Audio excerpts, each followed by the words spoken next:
So do you remember invisible ink when you were a kid? Well, this is the video version of invisible ink because I'm not going to be able to say certain words, so I'm going to Mad Libs my way through this little video to give you some information worth thinking about. I'm Dr. Patty Barch. I'm the founder and owner of Naturally Unbridled Wellness and naturallyunbridled.com. And this is Down the Ridge with Dr. Patty, where I give you 7 to 10 minutes of holistic life and wellness information on my way to work.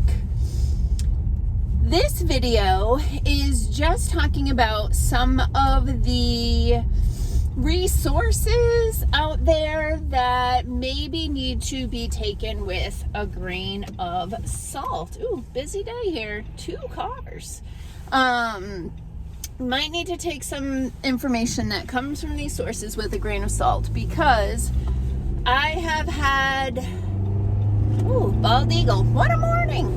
I have had some people express some concern to me about certain things that I find really frustrating because they're just out there. Now, I'm the first one to admit that 5 years ago, when people told me certain things about certain software company executives, I was like, oh, please. And it turns out they were right.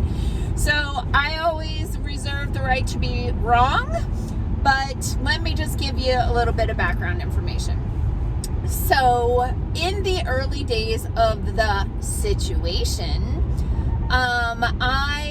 there were not a lot of resources available talking about the other side of the coin. So there were some people who were ahead of the curve in that they were getting out there and speaking out about some potential problems with the situation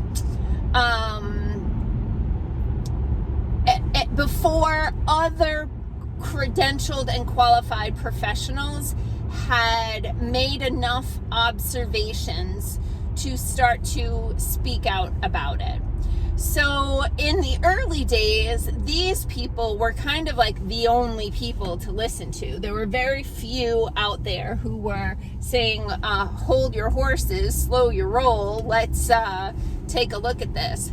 But what happened is, over time, the qualified credentialed professionals started coming to the surface and giving sound recommendations and observations about the situation.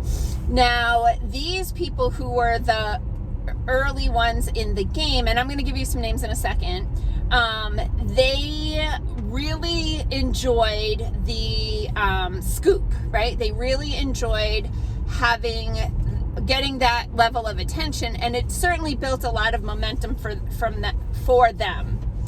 The problem is they have gone to the complete opposite extreme of propaganda, and they are now creating some detriments to people for sure.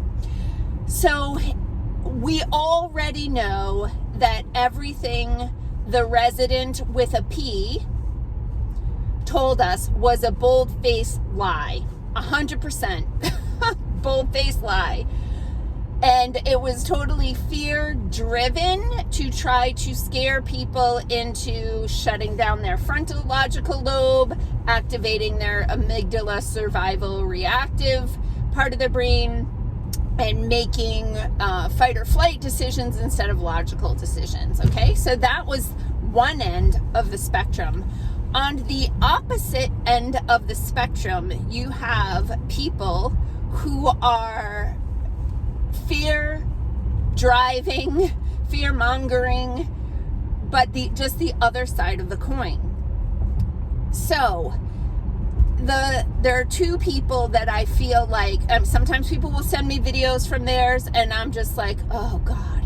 So the first one I'm going to talk about, the first name is Stu, and then the last name is Peters.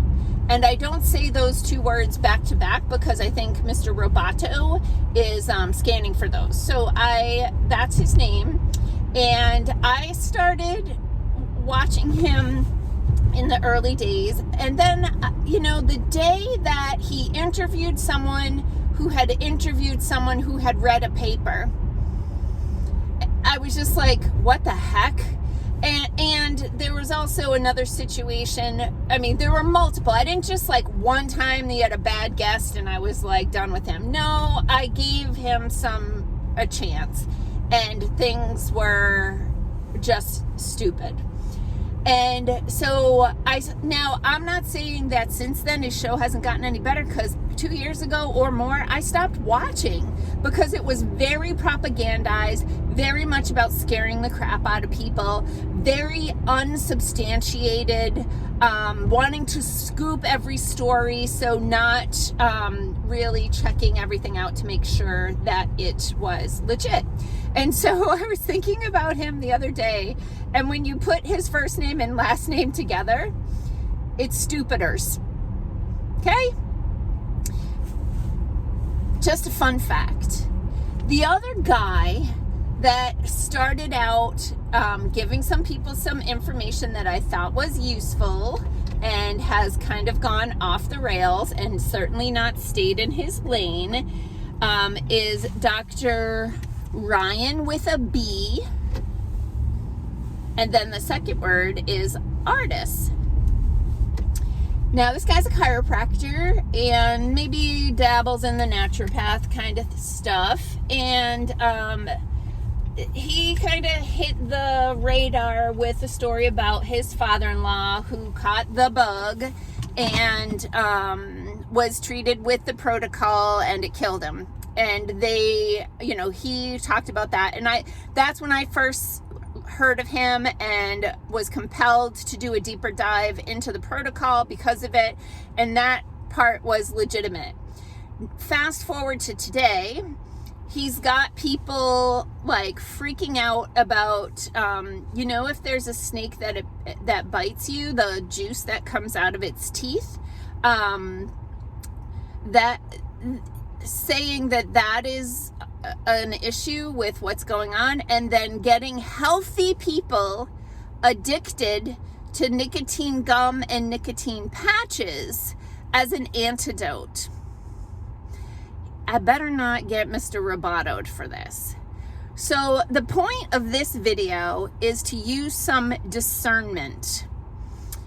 As more data, anecdotal and scientific, came to the surface, more qualified and credentialed professionals came out and started speaking about the situation and educating, informing, empowering people about what was going on and what they could do about it. So I'm going to advise you to listen to those people whose names are not allowed on the, on the internet. But stay away from anyone who uses fear as a motivator, whether it's the one side or the other side. Neither one is good, and they're all crazy.